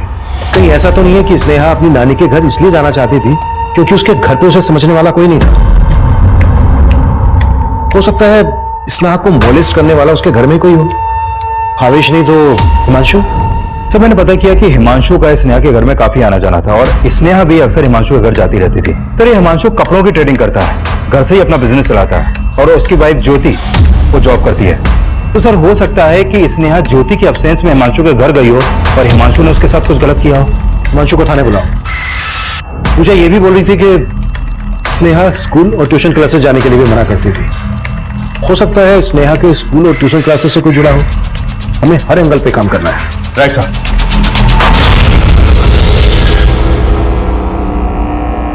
रितेश, मैंने तुम्हें इतने मुश्किल से 3 लाख का इंतजाम करके दिया, लेकिन वो वीडियो अब तक उस साइट पर है। अरे वो सिर्फ आज ही दिखेगा, कल से वीडियो उस साइड से हट जाएगा। तो टेंशन मत ले, तेरा काम हो जाएगा। देख, मेरा काम हो जाना चाहिए। हाँ निमिता, किससे बातें कर रही थी? माँ, मैं वो अपने फ्रेंड से बात कर रही थी। उसकी पुलिस में पहचान है ना, तो उसे कह रही थी कि मेरी स्कूटर ढूंढने के लिए ना पुलिस से सिफारिश करे।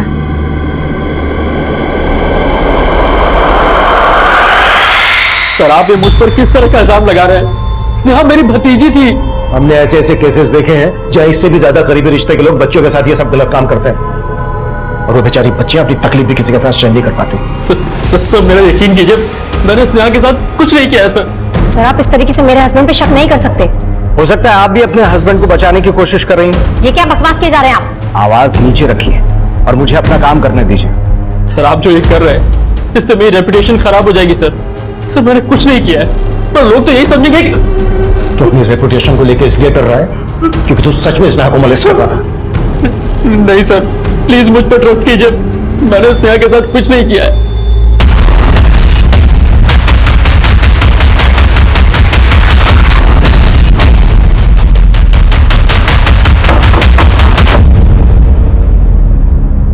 सर स्नेहा के साथ जो कुछ भी हुआ उसे सुनकर मुझे भी काफी धक्का लगा है, लेकिन हमें पता चला है कि स्नेहा यहाँ ट्यूशन आने से अक्सर मना करती थी। कहीं तू नहीं तो उसके साथ? Sorry sir. आप ये क्या बोल रहे हैं? आप जैसा सोच रहे हैं मैंने वैसा कुछ भी नहीं किया है, लेकिन सर काफी टाइम से स्नेहा के साथ कुछ भी अच्छा नहीं चल रहा था। इस बात की भनक मुझे काफी टाइम पहले हो गई थी। मतलब ये कि सर शुरू में स्नेहा पढ़ाई में काफी इंटेलिजेंट थी, लेकिन अचानक लास्ट सेमेस्टर में वो फेल हो गई। इसके बारे में मैंने उसके फादर से कई बार बात की कि शायद स्नेहा को कोई परेशानी होगी, लेकिन सर मुझे नहीं पता था कि स्नेहा की प्रॉब्लम इतनी बड़ी होगी। क्या रितेश? हाँ क्या बोल रहा था तू कि वो वीडियो उस साइड से हट जाएगा, और अभी तो मेरा फोन भी नहीं उठा रहा है। अरे नमिता ऐसी बात नहीं है, मैं थोड़ा काम में बिजी था।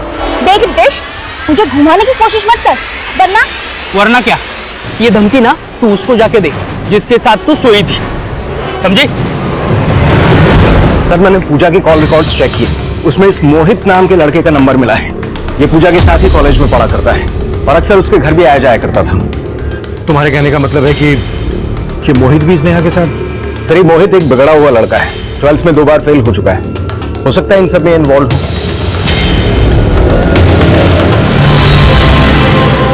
सर मैं तो स्नेहा को अपनी छोटी बहन की तरह मानता था। देख मोहित, अगर हमसे झूठ बोला ना तो। सर मैं क्यों झूठ बोलूंगा? सर मैं सच बोल रहा हूँ, मैंने कुछ नहीं किया है। सर मैं मानती हूँ कि मोहित यहाँ आता था, लेकिन वो ऐसा लड़का नहीं है। पहुंचना हमारे लिए मुश्किल साबित हो रहा था। सिद्धार्थ, भावेश, हिमांशु और मोहित हमारी रडार पर थे, लेकिन इन मर्दों के अलावा इस केस में एक महिला भी इस अपराध की साझेदार थी। तब हम ये सोच रहे थे कि शायद मोहित का बचाव पूजा, हिमांशु का बचाव ज्योति और भावेश का बचाव ममता कर रही होगी। कोई ब्रेक थ्रू नहीं मिल रहा था और तभी हमारे सामने एक और मर्डर केस आया।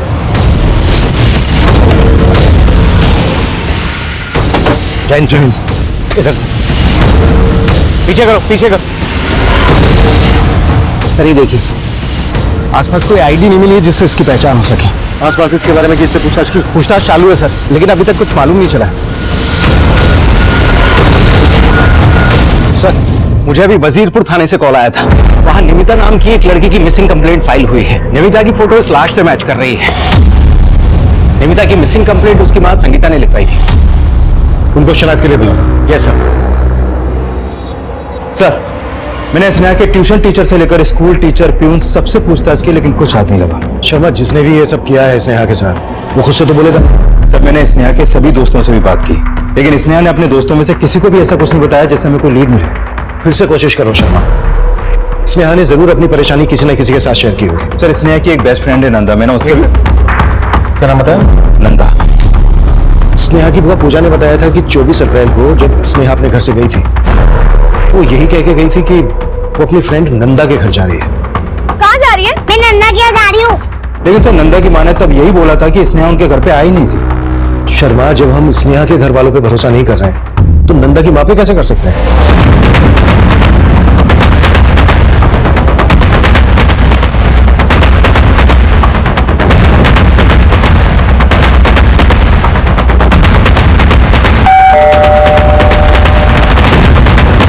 जी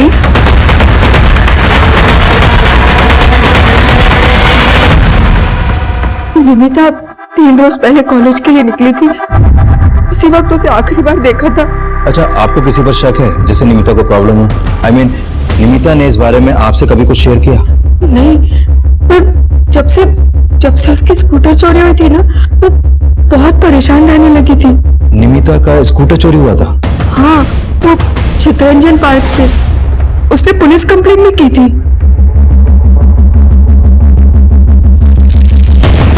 नहीं अंकल, स्नेहा यहाँ सच में नहीं आई थी।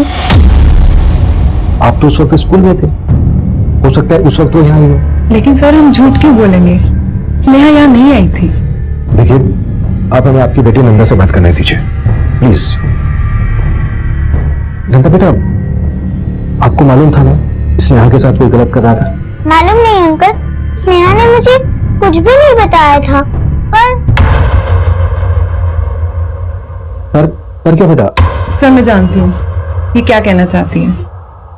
क्या है ऐसा जो ये बोल नहीं पा रही है? सर स्नेहा अक्सर यहाँ पर आती जाती रहती थी। तकरीबन 15-16 दिन पहले ये और स्नेहा खेल रहे थे।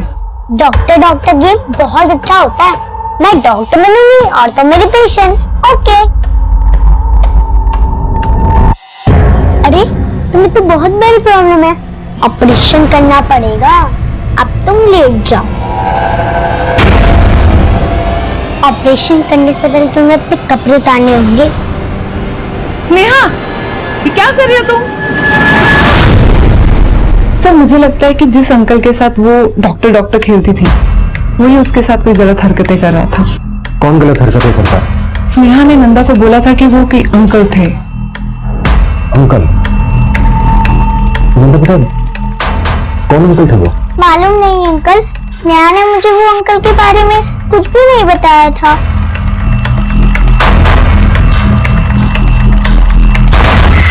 नंदा और नंदा की माँ बोल रही थी कि स्नेहा का कोई अंकल खेल खेल में उसके साथ गलत हरकतें कर रहा था, लेकिन साथ ही ये भी लग रहा था कि नंदा शायद वही बोल रही थी जो नंदा की माँ उससे बुलवाना चाहती थी। सर आपको नंदा के फादर पर शक हो रहा है? हो सकता है नंदा की माँ अपने पति को बचाने की कोशिश कर रही हो। नंदा के फादर को इन्वेस्टिगेट करो। Okay sir. सर निमिता की माँ बोल रही थी कि निमिता की हत्या से कुछ दिन पहले उसका स्कूटर चोरी हो गया था, लेकिन मैंने चितरंजन पार्क थाने में जाकर पता किया तो वहां निमिता ने ऐसी कोई कंप्लेंट लिखवाई नहीं थी। हाँ सर, लेकिन समझ में नहीं आ रहा कि निमिता की मां से झूठ क्यों बोलेंगे कि निमिता का स्कूटर चोरी हुआ था। हो सकता है निमिता ने अपनी माँ से झूठ बोला हो। निमिता और उसकी माँ के बारे में सब कुछ पता करो और ये भी पता करो कि निमिता के स्कूटर का उसके मर्डर से क्या कनेक्शन है। सर ये सब उस रंजना की माँ का किया धरा है। आज उसके कारण मुझ पर मेरी बेटी के। भावेश परेशान मत हो, पुलिस तुम्हारा कुछ नहीं बिगाड़ पाएगी।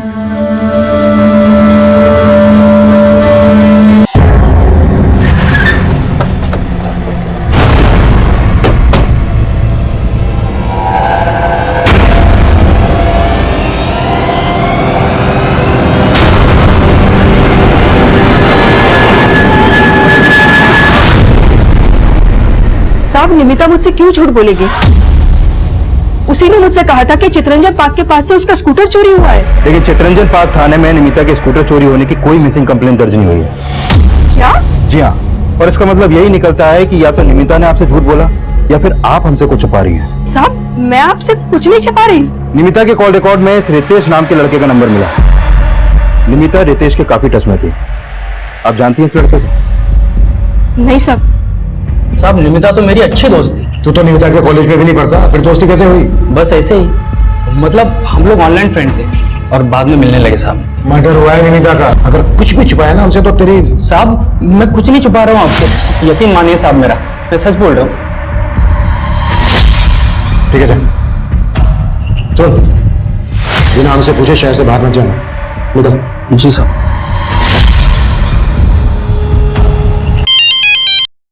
हाँ बोलो पांडे। सर निमिता के कॉलेज में शिवम नाम का एक लड़का पढ़ता है। इसके फादर का एक ऑटो गैराज है। निमिता के दोस्तों से पता चला है कि निमिता का स्कूटर शिवम के पास देखा गया है।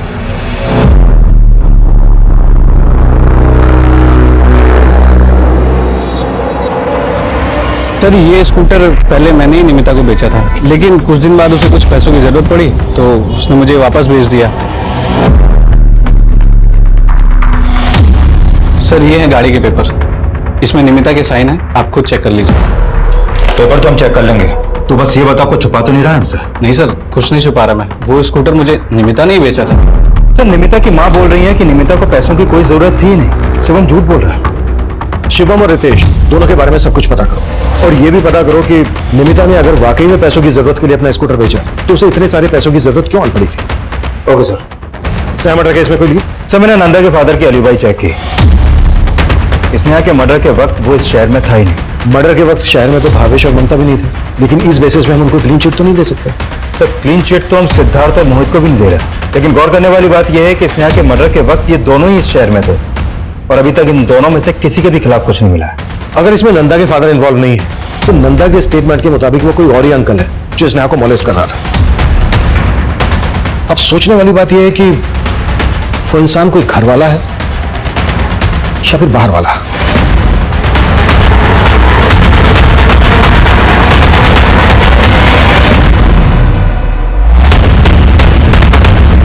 कहाँ गए थे? स्नेहा की वजह से तुम तो छुट्टी लेके बैठ गई हो, मुझे तो काम करना पड़ेगा ना। देखो जो हुआ सो हुआ, अब तुम दोनों अपने बारे में सोचो। तुम्हारा भाई तो पहले उस औरत के चक्कर में तुम्हारी भाभी का दुश्मन बन गया, और अब स्नेहा। देखो तुम दोनों अपना अपना हिस्सा मांग लो वरना बहुत पछताओगी। जीजा जी यहाँ इतना सब चल रहा है और आपको हिस्से की पड़ी है, कम से कम इतनी शर्म तो रखिए कि किस वक्त क्या बोलना चाहिए।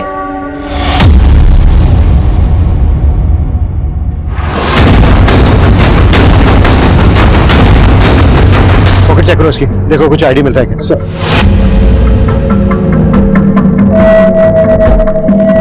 नहीं सर, कोई आईडी नहीं मिला है। आसपास देखो कुछ मिलता है क्या और इसके बारे में पता करो। पांडे सर, 1 महीने में 30 मर्डर केस है हमारे इलाके में और किसी भी केस में अभी तक हमें कोई ढंग की लीड नहीं मिली। हमें जल्द से जल्द कुछ करना होगा, नहीं तो लीड। हाँ शर्मा। सर रितेश और शिवम ये दोनों एक दूसरे से फोन पर काफी टच में हैं और पता चला है कि ये दोनों मिलकर ड्रग्स बेचने का धंधा करते हैं।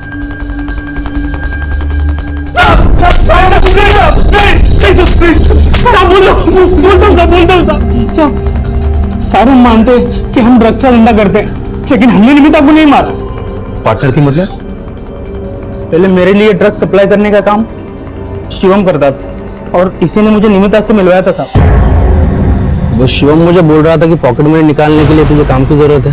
हाँ लेकिन काम क्या करना होगा? बस हमारा माल हमारे कस्टमर तक पहुंचाना है, कोई टेंशन का काम नहीं है।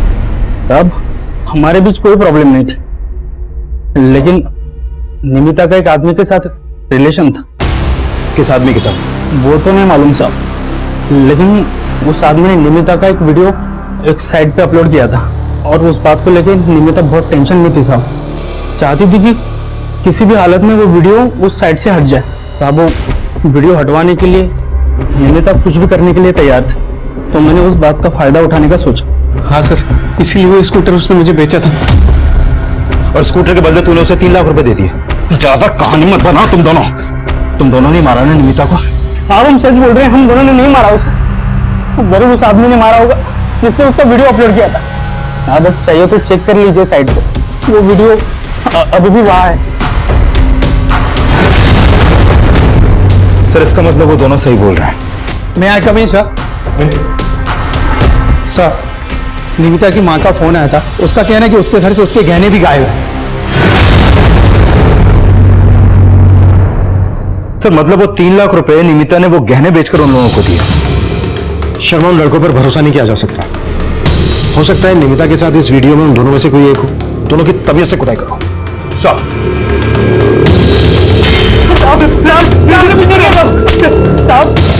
साहब हम सच बोल रहे हैं, हम उस वीडियो में नहीं है, हमने निमिता को नहीं मारा था। शर्मा, पता करो इस साइट पे निमिता का एक वीडियो कौन से आईपी एड्रेस से अपलोड हुआ था।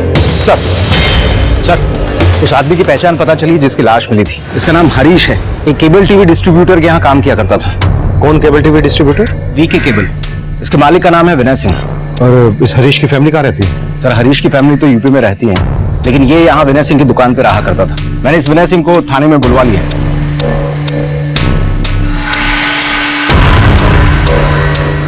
सर हरीश 7 साल से मेरे यहाँ काम कर रहा था। अभी 3 दिन पहले उसने कहा कि उसे गांव जाना है। साहब को बीबी की तबीयत काफी खराब है, जाना जरूरी है।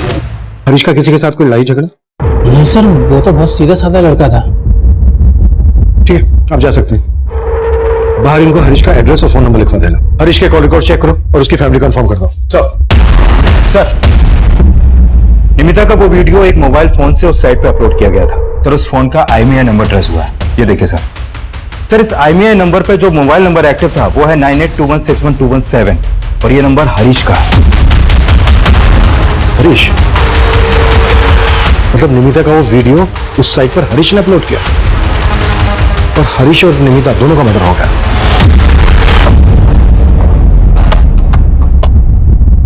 निमिता के साथ वीडियो में जो ये आदमी है उसका फेस जानबूझकर ब्लर किया गया है। अगर ये वीडियो हरीश ने अपलोड किया है तो ऐसा क्यों करेगा? कहीं ऐसा तो नहीं है कि निमिता के साथ जो ये आदमी है वो हरीश का मालिक विनय हो? सर आप पूरी दुकान की तलाशी लो। क्या हुआ सर? बताते हैं।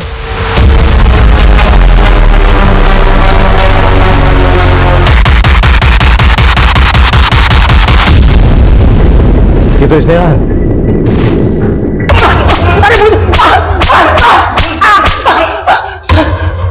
सर मैं सच कह रहा हूँ सर, मैंने कुछ नहीं किया सर। मैं उन वीडियो के बारे में कुछ नहीं जानता हूँ सर। तू ही है उन बच्चियों के साथ और निमिता के साथ भी। तू ही उन बच्चों को ब्लैकमेल कर रहा था, है ना? नहीं नहीं सर, सर मैं कुछ नहीं जानता सर। सर मुझे छोड़ दो सर। कुटस! अब ये भी पांडे का फोन आया था। उसने बताया कि उसने स्नेहा के घर वालों को स्नेहा और उस अज्ञात आदमी का वीडियो दिखाया था, लेकिन स्नेहा के घर वालों ने उस आदमी को पहचानने से इनकार कर दिया। लेकिन जब पांडे ने वो वीडियो निमिता की मां को दिखाया तो निमिता की मां ने उस आदमी को आइडेंटिफाई किया।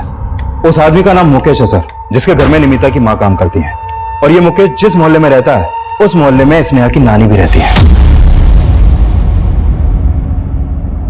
उठा लो सर।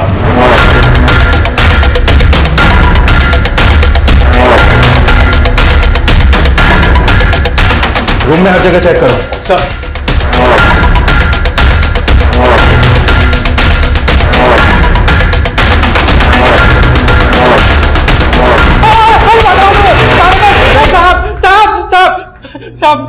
साहब मैंने कुछ नहीं किया साहब, मैंने कुछ नहीं किया साहब। जितना टाइम लगाएगा ना उतनी कुटाई होगी तेरी। सब कसम से बोलता हूँ मैंने तो सिर्फ घर में कैमरे लगवाए थे। हरीश का टीवी केबल कनेक्शन हमारे पास था, इसलिए मैंने उससे कहा कि सीसीटीवी पहचान वाला है कोई तो बताओ। तब उसने बोला हाँ साहब, मैं जानता हूँ सीसीटीवी लगवाने का काम। आपको लगवाना है तो बताइए, लगा देता हूँ। यहाँ एक कैमरा टॉप एंगल पे है, दूसरा कैमरा यहाँ बेड के पास, तीसरे वाले का एंगल ये है और चौथे वाले कैमरे का एंगल ये। इन सभी कैमरों का एक्सेस केवल इस डेस्कटॉप में ही नहीं बल्कि आपके मोबाइल में भी है। दरअसल वो चाइल्ड पॉन्स देख देख के ना मेरी बुद्धि फिर गई थी। बच्चों के साथ सब कुछ मैं वैसे ही किया करता था और उनका वीडियो बनाकर देखने में मुझे मजा आता था सब। और तेरी बीवी तेरे लिए उन बच्चों को घर लेकर आती थी, हाँ? था मैं अपने पति को औलाद तो ना दे सकी, फिर उन्होंने भी मेरे करीब आना बंद कर दिया।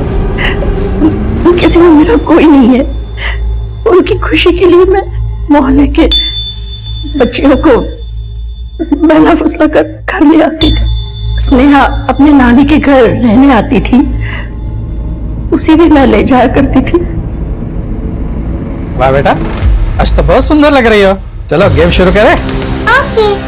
ले जा। निमिता की माँ हमारे यहाँ काम किया करती थी, उसके साथ निमिता का भी आना जाना रहता था। 2 साल पहले मैंने निमिता के साथ भी वही किया जो स्नेहा के साथ किया था, लेकिन सब मुझे जरा भी अंदाजा नहीं था कि इन वीडियो का एक्सेस हरीश के पास था। एक्चुअली साहब, कैमरा इंस्टॉलेशन के वक्त उसने जो टेम्पररी पासवर्ड दिया था वो मैंने बदला ही नहीं, और वो मेरे वीडियोस रिकॉर्ड करने लगा। और स्नेहा जब गायब हुई वो मुझे ब्लैकमेल करने लगा। सेठ, मुझे मालूम है आप बच्चों के साथ क्या क्या करते हो। सोचो अगर पुलिस को पता चल जाए तो मुझे धमकी दे रहा है?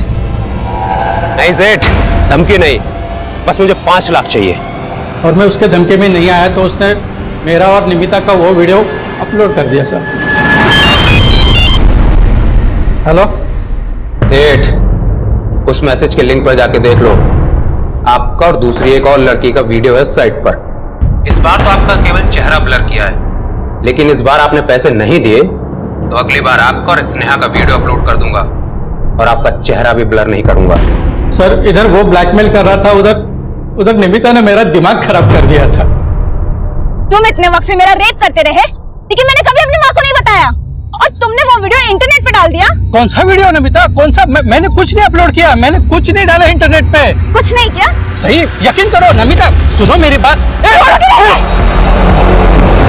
सब मैं उसे मारना नहीं चाहता था, ये सब हरीश की वजह से हुआ। उसने मुझे ब्लैकमेल किया, दोबारा पैसे मांगे, इसलिए मैंने उसे मिलने के लिए बुलाया।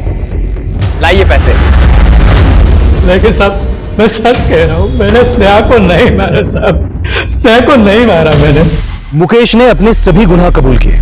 मुकेश ने यह भी माना कि उसने अपनी बीवी पम्मी के साथ मिलकर स्नेहा और निमिता समेत उन सभी बच्चों को अपने गुनाह का शिकार बनाया था, लेकिन स्नेहा का मर्डर उसने नहीं किया था। स्नेहा मर्डर केस किसी नतीजे पर नहीं पहुंच पा रहा था। फिर हमने इस केस को रिविजिट करना शुरू किया।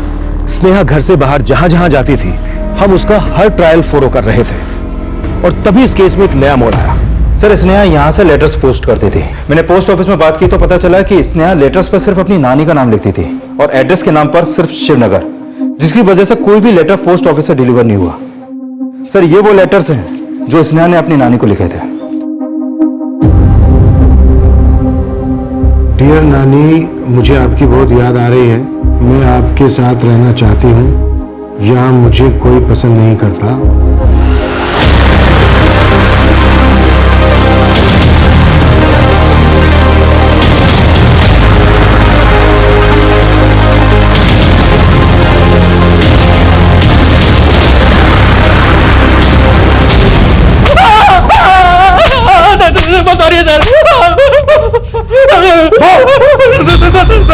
मैं मानता हूँ सर, मेरा और पूजा का रिलेशन था सर, और स्नेहा ने हम दोनों को एक साथ देख लिया था सर।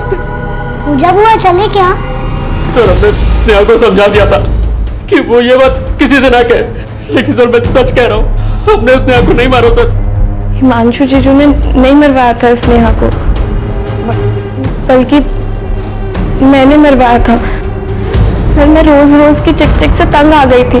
वो धमकी देती थी सर मुझे। दिन पे दिन ना तेरी बदतमीजी बढ़ती जा रही है। भैया से शिकायत करूं तेरी? कर दो, फिर मैं भी आपकी ज्योति बुआ से शिकायत कर दूंगी। इसलिए मैंने एक दिन मोहित को बोला, और वो मेरे प्यार में इतना पागल था, कुछ भी करने के लिए तैयार हो गया।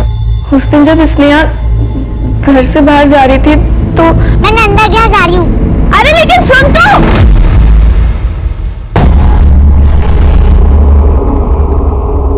हेलो मोहित,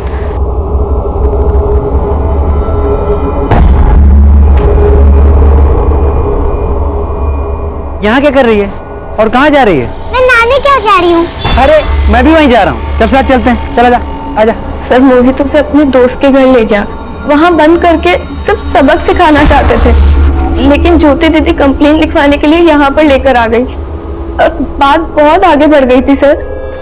इसलिए मोहित ने अगले दिन और तुम्हें और मोहित को ये सब करने के लिए हिमांशु ने नहीं सर, हिमांशु जीजू को तो इस बारे में कुछ भी मालूम नहीं था।